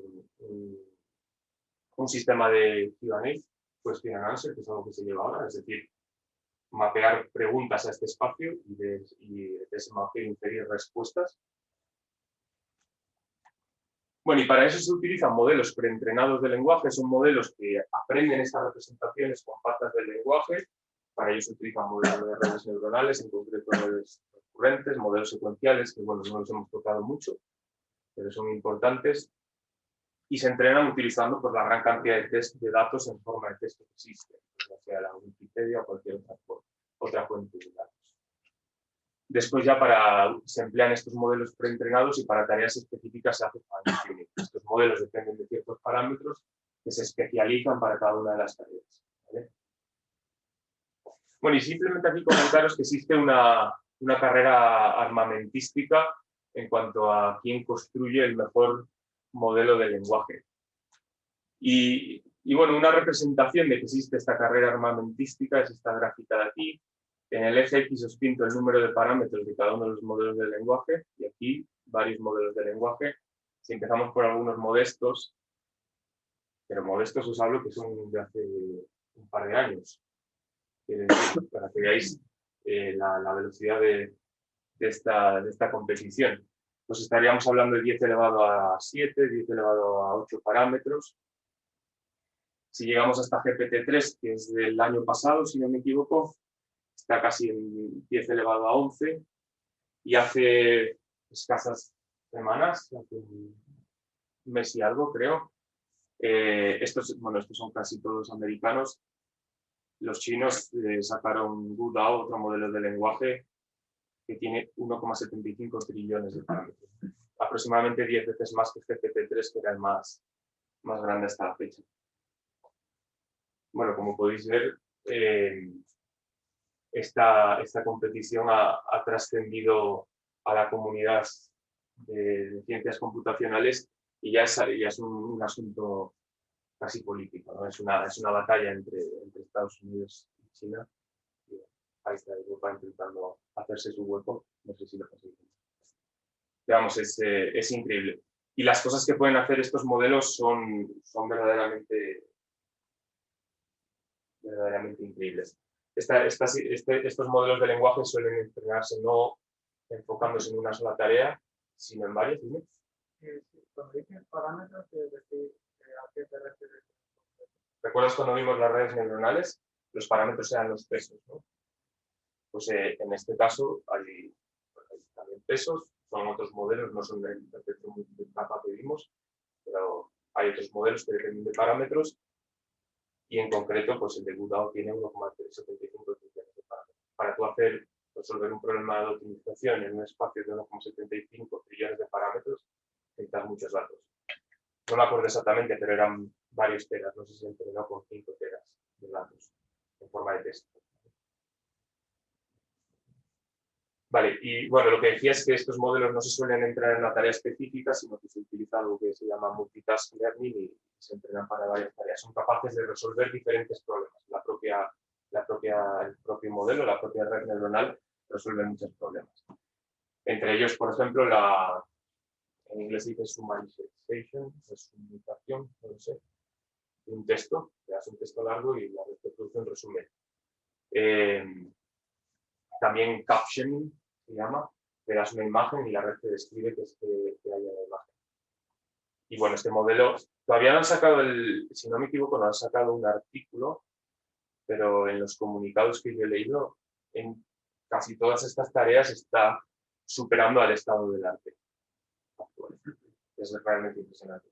Y estoy seguro que los americanos están trabajando en uno todavía más grande. ¿El GuDao es para China? Tiene chino y tiene inglés también. Sí. También es capaz de... Sí, es capaz de traducir y era capaz también de generar texto en chino tradicional. Bueno, bueno, claro, es otro problema añadido. Bueno, aquí nada, simplemente un poco de investigación. Hay algo de investigación en diseño de arquitecturas. Esto quiere decir, para los modelos de lenguaje no se utilizan los perceptores multicapa que vimos, se utilizan otras redes. Y bueno, pues hay investigación en cómo diseñar estas redes neuronales que tracen datos de naturaleza secuencial. Esto tiene naturaleza secuencial. Nos interesa que una red neuronal no solamente aprenda lo que se observa a tiempo T, sino lo que ha pasado en el pasado, ya que el pasado puede influir en el futuro, incluso el futuro en el pasado, cuando hablamos de textos, ¿vale? Entonces aquí investigación y también además es necesario que las arquitecturas que se diseñen aquí sean altamente paralelizables para poderlas entrenar con muchísimos textos, ¿vale? Desde luego hay muchísima investigación en temas aplicados. En sistemas de diálogo, esta es una de las que os dije que había 2 líneas de investigación que señaló la revista Forbes, esta era la tercera, crear sistemas de diálogos que se parezcan a humanos, que pasen el test de Turing. Los de Google afirman que lo han pasado ya, veremos. Además hay otra línea de investigación importante que es el reconocimiento de emociones. Estos sistemas de diálogo se quiere que tengan empatía para que se parezcan más a los seres humanos. Hay mucha investigación en combinación de visión artificial y procesamiento del lenguaje natural. Es decir, no solo queremos trabajar con textos o imágenes, sino también con la combinación de ambos. Un posible problema es el que os comenté de captioning, de describir que hay en una foto. Otro sería de, dado una descripción, generar una foto. Y bueno, ahí hay muchísima investigación. También resultados teóricos. Todas las arquitecturas que se diseñan en el procesamiento del lenguaje natural y bueno, en general en redes neuronales no tienen una justificación teórica. Son arquitecturas que se diseñan por conveniencia o también por ensayo y error, viendo que estas son las que funcionan bien. Y ahora hay una oportunidad grande en intentar dar resultados teóricos que expliquen por qué estas arquitecturas funcionan y no otras. Y de hecho, mientras estábamos dando el curso, la semana pasada, Facebook ha publicado un libro en el que yo no lo he leído, así que no sé nada. Ya les digo, se publicó la semana pasada, pero dicen que son capaces de dar una explicación teórica al Deep Learning. Eso es, bueno, muy ambicioso yo creo, pero ahí está ese libro. Si a alguien le interesa, puedo pasaros la referencia. Y ya os digo, salió la semana pasada. Así que el día que os dije, que os hablé del tema de la Universidad de las Redes Neuronales, intentando explicar por qué funcionaba, ese día yo no sabía que salió publicado este libro. Así que bueno, como veis es un campo que está avanzando en el presente. Y bueno, aquí simplemente un comentario más bien personal. NLP es un campo muy interesante, pero la investigación yo digo que no es muy democrática porque si realmente quieres hacer cosas útiles en el procesamiento del lenguaje natural, vas a necesitar muchísimo poder computacional y sobre todo acceso a muchísimos datos. Y esto es algo que no todo el mundo tiene, pero sí tienen ciertas empresas muy poderosas como Google o Facebook o el gobierno chino, pero como, no sé, yo como investigador del ICMAR pues no tengo ese acceso. Y bueno, lo quería poner aquí solo para decir que es difícil hacer investigación en NLP, que está restringida solo a cierta gente con cierto poder. Y bueno, no sé, a mí me hace pensar, ¿no?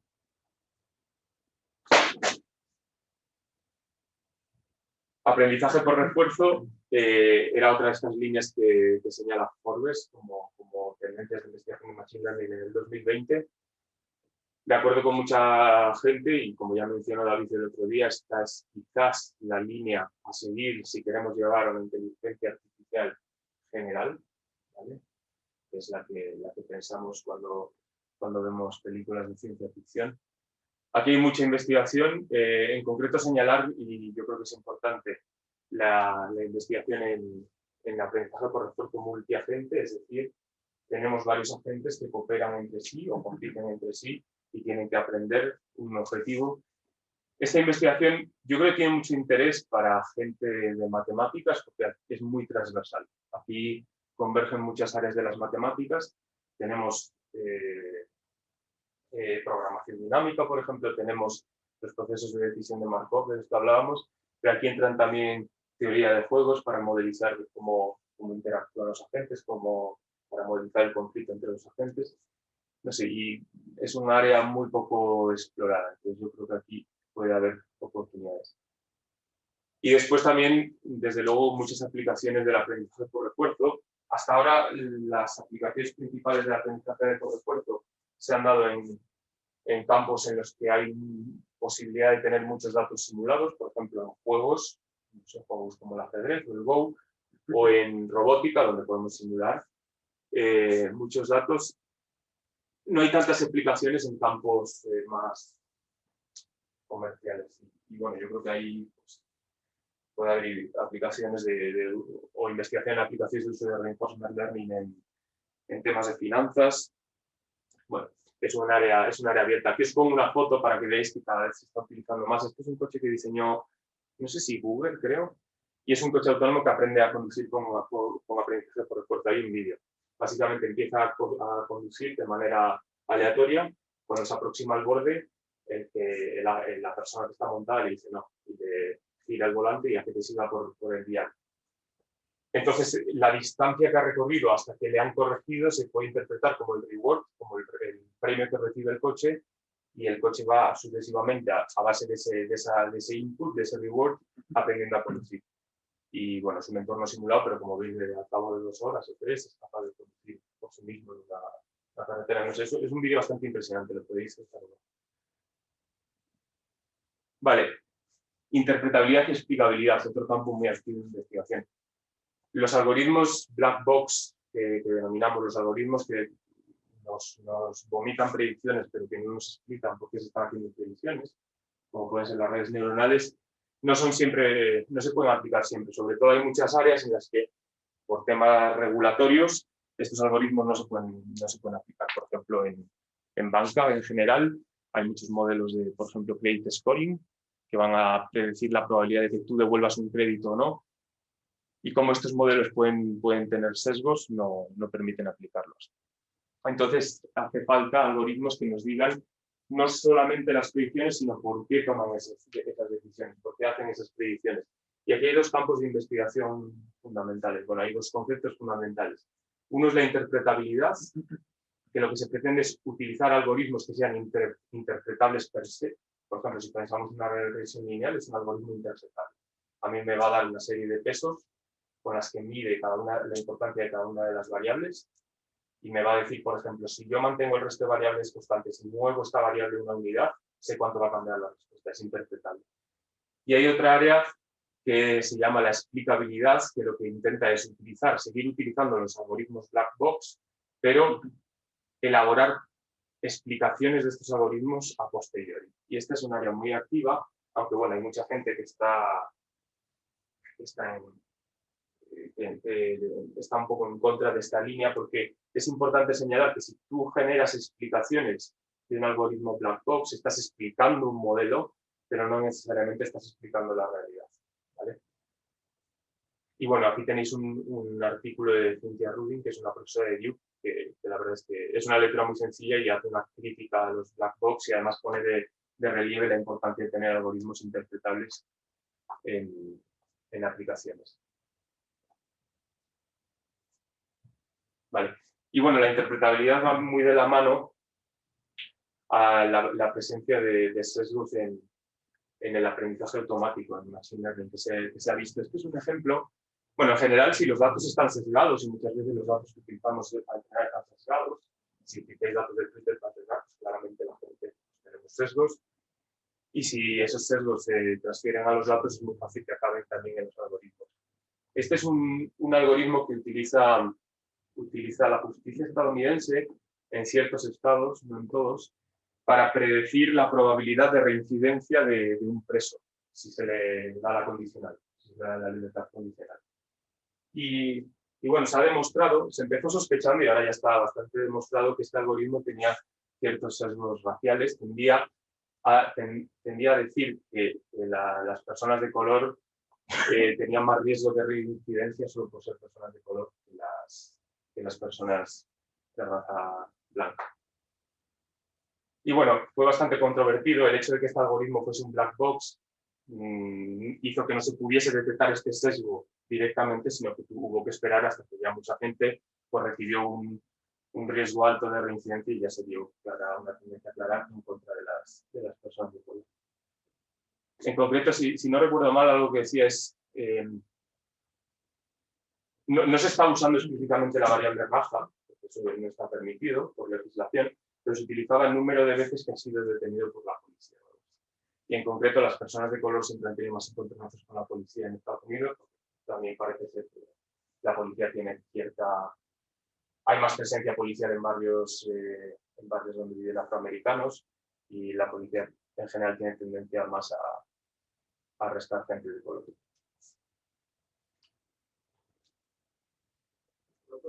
Sí. Oportunidad que data is biased. O sea, es esto por lo que... Sí, este es un ejemplo de datos que están sesgados, ¿no? Si tú tienes, si tú en los datos que usas recoges el número de arrestos que tiene la gente por la policía y la policía en sí tiene un sesgo o una preferencia por arrestar más a gente de color que a gente, ese sesgo se traduce en los datos y los algoritmos evidentemente lo van a aprender. Este es otro ejemplo curioso de sesgo. Este es en uno de los modelos GPT-2, que os los mostré en la gráfica, no es el más grande. Lo que se hacía es, se le alimenta ese modelo con frases y el modelo las completa. Son modelos de lenguaje. Si le poníamos el hombre blanco trabaja como, y él completaba pues como un vendedor de coches en Walmart. Si le poníamos la mujer trabaja como, y decía pues como una prostituta bajo el nombre de Arilla. Y el hombre negro trabaja como un chulo por 15 años. Pues claramente este modelo ha aprendido unos datos y esos datos pues tienen ciertos sesgos y ahora hay interés por corregirlos. Bueno, unos pensamientos de cuál puede ser la investigación en Fairness. Fairness quiere decir pues, algoritmos justos, algoritmos que no tengan sesgo. Aquí la investigación empieza por la definición. No hay un consenso en cuanto a la definición de qué es un algoritmo justo. También hay que pensar cómo podemos garantizar que los modelos no estén usando, por ejemplo, información racial, y no es tan sencillo como no alimentar al modelo con variables, o sea, evitar alimentar al modelo con variables que explícitamente se refieren a la información racial. Puede haber otras variables que nos sirvan de proxy. Por ejemplo, un modelo de credit scoring, un modelo que va a medir la probabilidad de impago. Si le das el código postal de una persona, el código postal es un proxy para medir el estatus socioeconómico de esa persona. Entonces es complicado garantizar que los modelos no utilicen información sensible. Desde luego también algo que se está haciendo mucho es técnicas para descubrir los sesgos que tienen los algoritmos, pues ya no solo protegerlos, sino también descubrir los algoritmos que se utilizan actualmente, que sesgos tienen, e intentar corregirlos. Y bueno, todo esto lleva a la importancia de la interpretabilidad, de tener modelos que de por sí sean interpretables, porque si tenemos modelos interpretables será mucho más fácil descubrir los sesgos.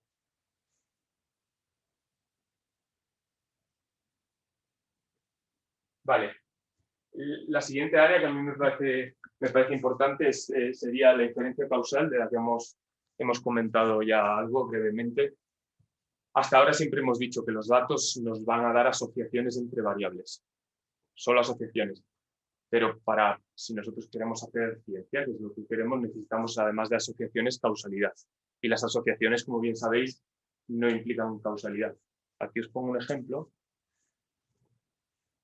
¿Habéis visto alguna vez esta página de correlaciones espurias? Seguro que sí. Bueno, pues hice una búsqueda rápida y esta era graciosa. Las personas que han fallecido ahogadas al caer de un barco de pesca, en rojo, está altamente correlacionado con la tasa de casamiento en Kentucky. ¿Vale? claramente, diría yo que no hay causalidad, pero sí hay correlación. Correlación implica causalidad. La pregunta es que ¿se puede determinar causalidad utilizando los datos? Pues en ciertos contextos sí se puede, pero lo importante es tener modelos causales relevantes. Es decir, en los mismos datos pueden darnos historias muy diferentes según el modelo subyacente que tengamos. Este es un ejemplo de lo que se conoce como paradoja de Simpson, ¿no? Aquí se representan los mismos datos, a la izquierda y a la derecha. En el eje X representamos la cantidad de ejercicio que hacen las personas, en el eje Y el colesterol. Si simplemente intentamos ver si existe una correlación positiva entre hacer ejercicio y el colesterol, vemos que en efecto la hay, y diríamos que la conclusión es que existe una asociación entre ejercicio y colesterol. A mayor ejercicio, mayor tasas de colesterol. Esto sería una aproximación ciega al problema. Si utilizamos un modelo y pensamos, decimos, vale, es posible que exista una tercera variable que esté afectando al mismo tiempo a la variable de interés como a la variable causal, X. Y esa puede ser la edad. De hecho, si aquí pintamos estos datos desglosados por edad, vemos que a mayor edad, mayor tiende a ser el colesterol, a mayor edad, mayor tiende a ser el ejercicio, pero si estratificamos por edad, vemos que la correlación entre ejercicio y colesterol es negativa, que era lo que cabría esperar. Esta tercera variable se denomina, ¿habéis visto cómo se denominan estas variables? Que afectan a la causa y al efecto. Variables de confusión, ¿os suena? Bueno, estas se denominan variables de confusión. Y es importante modelizar la presencia de estas variables de confusión si queremos extraer causalidad de los datos. Entonces, podemos determinar causa-efecto usando los datos. En algunas circunstancias y bajo ciertas hipótesis sí. En esencia, lo que queremos es, lo que necesitamos asumir es que somos capaces de observar cualquier variable de confusión, como las que hemos comentado. Si somos capaces de observar cualquier variable de confusión, entonces se puede determinar causalidad. Pero no es fácil, porque hay que ver hay que estudiar de forma matemática cómo se ajusta el efecto de cada variable de confusión. En este caso, unidimensional es muy sencillo, simplemente tenemos que fijarnos en estratos de la misma edad, pero en caso de que tengamos muchas variables de confusión es más complicado, ¿vale? Y bueno, hay bastante investigación y además mucha investigación en aplicaciones de inferencia causal. Ahora ha habido una explosión, por ejemplo, con el coronavirus de estudios de inferencia causal, pues para determinar si cierto fármaco es efectivo contra el coronavirus o no, sin utilizar ensayos clínicos. Todavía se pueden hacer muchas cosas. Sí. Una pregunta, si las variables de confusión las tiene que determinar siempre el investigador a priori, o puede existe algún modelo que solo por los datos diga esta cantidad de variables? No te lo van a dar los datos. Son variables que tiene que determinar el investigador o el experto. Si tú eres el investigador en inferencia causal, eres el matemático que sabe hacer y estás en un proyecto para determinar causalidad de cierta historia, con médicos, por ejemplo, tendrás que hablar con el médico y el médico tendrá que hacer un análisis acerca de cuáles son las variables que pueden ser de confusión. También hay algunos trucos en los que, algunos casos particulares en los que no hace falta el estudio de todas las variables de confusión. Son casos muy concretos, pero sí existen. Bueno, esta diapositiva simplemente pongo el título. La inferencia bayesiana ayuda en muchos de los problemas que os he contado hasta ahora. En inferencia causal, ahora hay una parte de la inferencia causal en la que se utiliza inferencia bayesiana. En interpretabilidad y explicabilidad, los métodos bayesianos siempre dependen de un modelo generativo, que ya vimos, y ese modelo generativo puede ser explicable, por tanto ayuda mucho. Cuantificar la incertidumbre de forma correcta. Entonces, cualquier investigación relacionada con hacer escalable la inferencia bayesiana va a ser bien recibida y es muy importante. Bueno, Simón es un ejemplo de alguien que está trabajando en escalabilidad de la inferencia bayesiana. Y ahí es un campo de investigación muy, muy activo. Bueno, y por último, os pongo un ejemplo de Adversarial Machine Learning, que es el campo al que yo dedico mi trabajo. A medida que se van automatizando más procesos de aprendizaje automático, pues también surgen más intentos para engañar a estos sistemas de aprendizaje automático. Y bueno, esto es algo natural que siempre pasa. Y además los sistemas de aprendizaje automático funcionan bien, pero en las aplicaciones, pero desde el punto de vista de la seguridad son muy rudimentarios, enormemente rudimentarios. Es como, por ejemplo, o sea, a mí siempre me decía mi padre que cuando él era joven, en los 80 o así, él era capaz de forma muy sencilla de manipular el cuentakilómetros de los coches. El cuentakilómetros funcionaba bien, contaba kilómetros, pero era desde el punto de vista de seguridad muy rudimentario, era fácil de engañarlo. Pues ahora estamos un poco en esta tesitura. Los sistemas de aprendizaje automático funcionan muy bien en la tarea que tienen que resolver. Desde el punto de vista de la seguridad, son rudimentarios, entonces hay mucha gente con intereses malignos que intenta engañar estos sistemas. Este es un ejemplo. Aquí vemos una imagen de una señal de stop que puede recibir un coche autónomo. Este coche autónomo analizará esta imagen utilizando una red neuronal profunda del estilo de las que hemos visto y lo clasificará como señal de stop, ¿no? Es un problema de clasificación. La variable de respuesta toma valores en un conjunto discreto no ordenado, sobre el conjunto de todas las posibles señales. Pues es posible, y esto se ha demostrado, incluir un pequeño ruido adversario que se llama, que es simplemente como una otra foto que se suma a esta foto, ¿vale? Y es un ruido en los píxeles que es casi imperceptible para nosotros. Para nosotros esta imagen es claramente una señal de stop, igual que esta, pero que es capaz de engañar completamente a la red neuronal y hacerla clasificar esta señal como una señal de ceda de paso. O incluso se puede hacer algo más de ruido y clasificar esta señal como dirección obligatoria. Bueno, no sé si sois conscientes de la dimensión de este problema, pero básicamente manipulando sutilmente las imágenes o el texto o la información que recibe un coche autónomo, se puede hacer que no pare en una señal de stop. Y esto, pues si pensáis la de cosas malas que se pueden hacer, no termináis, pero potencialmente se podrían utilizar los coches autónomos como armas.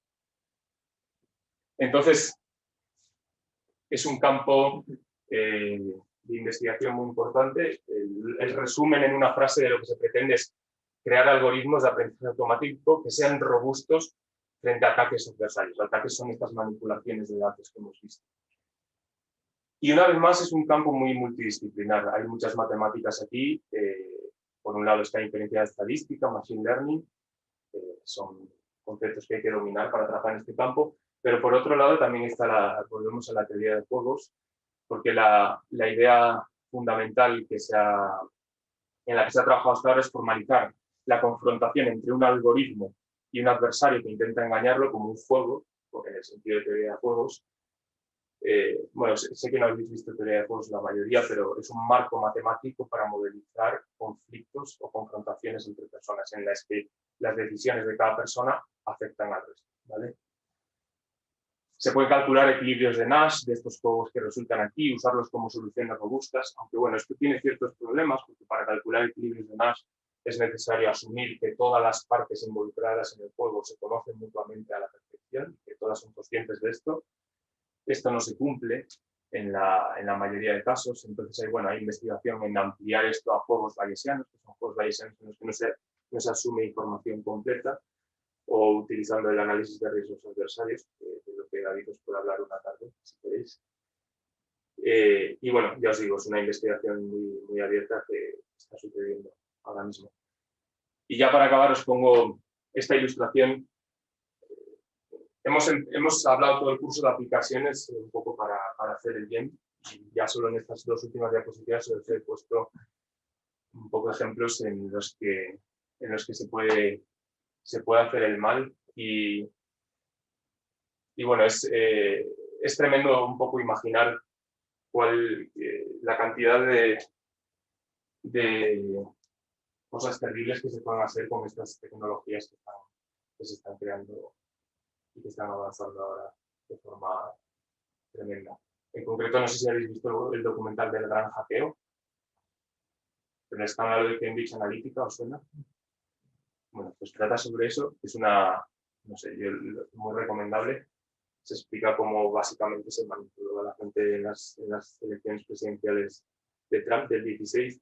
Y bueno, si estáis interesados espero que estéis interesados en hacer el bien, pero bueno, si estáis interesados en hacer el mal, en este libro, Weapons of Mass Destruction, os explica pues, formas en las que pues, el Big Data y estas herramientas pues, pueden amenazar a la democracia y aumentar la desigualdad.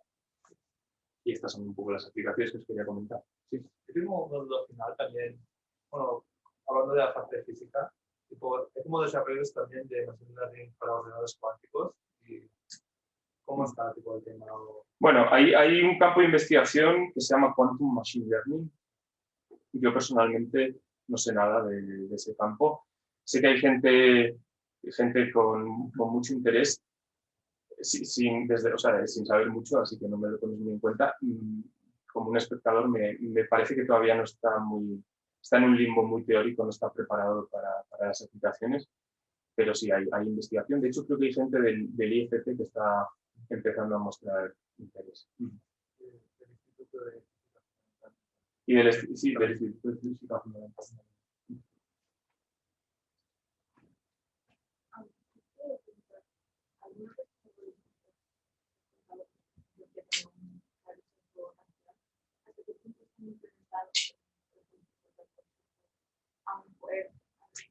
Ese algoritmo que os mostré se utilizaba y... No. Que yo sepa, en el sistema judicial no. Que yo sepa. No sé si... ¿no?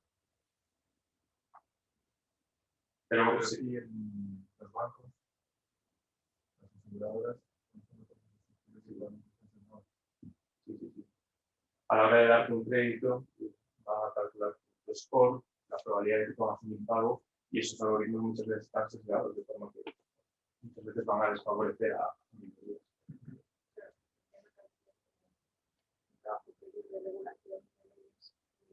Sí, lo que pasa es que no es fácil escapar de los sesgos.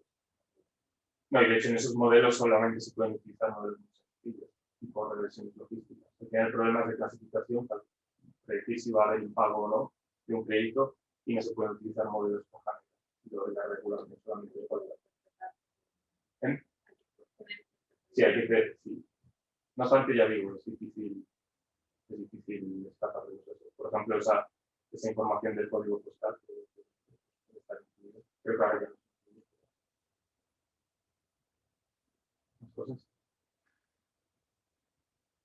Pues yo creo que cerramos aquí. Espero que os haya resultado de interés y bueno, hay muchísimo trabajo y la verdad es que pues, la gente más inteligente del país, yo os animo a que trabajéis en problemas de este estilo porque son muy relevantes para la sociedad.